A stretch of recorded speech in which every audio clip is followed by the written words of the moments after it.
J'ai un enfant au sol, il faut déjà que je sache s'il est conscient. Est-ce que tu m'entends?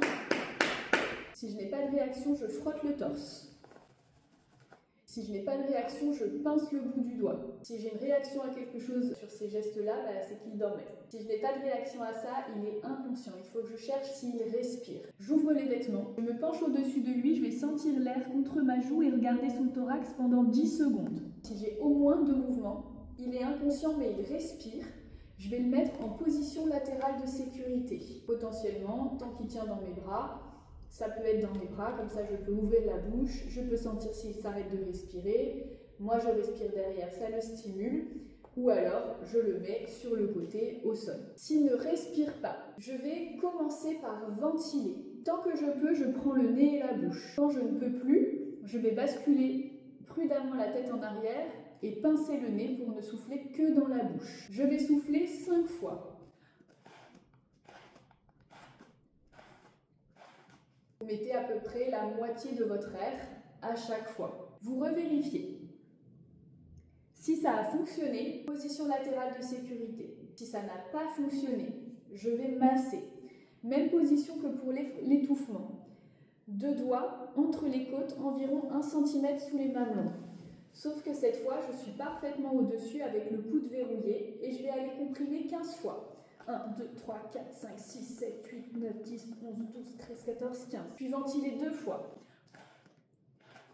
Et 1, 2, 3, 4, 5, 6, 7, 8, 9, 10, 11, 12, 13, 14, 15. Puis 2. 1, 2, 3, 4, 5, 6, 7, 8, 9, 10, 11, 12, 13, 14, 15.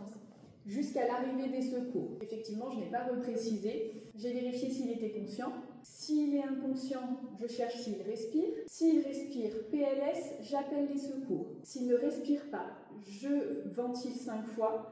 Si ça a fonctionné, PLS et j'appelle les secours. Si ça n'a pas fonctionné, je lance l'appel en haut-parleur et je commence à masser.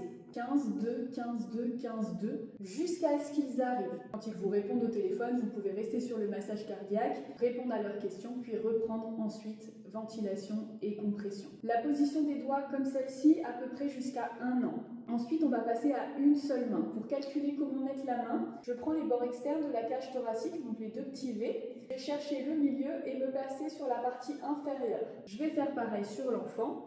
À peu près à 1 an, ma main va totalement recouvrir des côtes. Je pourrais passer à une main avec la même technique. Les 5 initiales, puis 15, puis 2, puis 15, puis 2, selon la nécessité, après avoir fait les 5 premières ventilations. Toujours au-dessus, à une main. Et à la préadolescence, vous passez à 2 mains en relevant les doigts pour limiter les risques de casser les côtes. Toujours vraiment avec les coudes verrouillés au-dessus et sur un plan dur pour pouvoir être efficace. Vous avez sûrement remarqué que la rapidité était plus importante que celle qu'on dit pour l'adulte. Souvent l'adulte, on se base sur la chanson Staying Alive. Pour l'enfant, vu que le cœur bat plus vite, notre idée serait d'avoir 100 battements, donc 100 compressions par minute. Faites au maximum de ce que vous pouvez en ayant une compression efficace.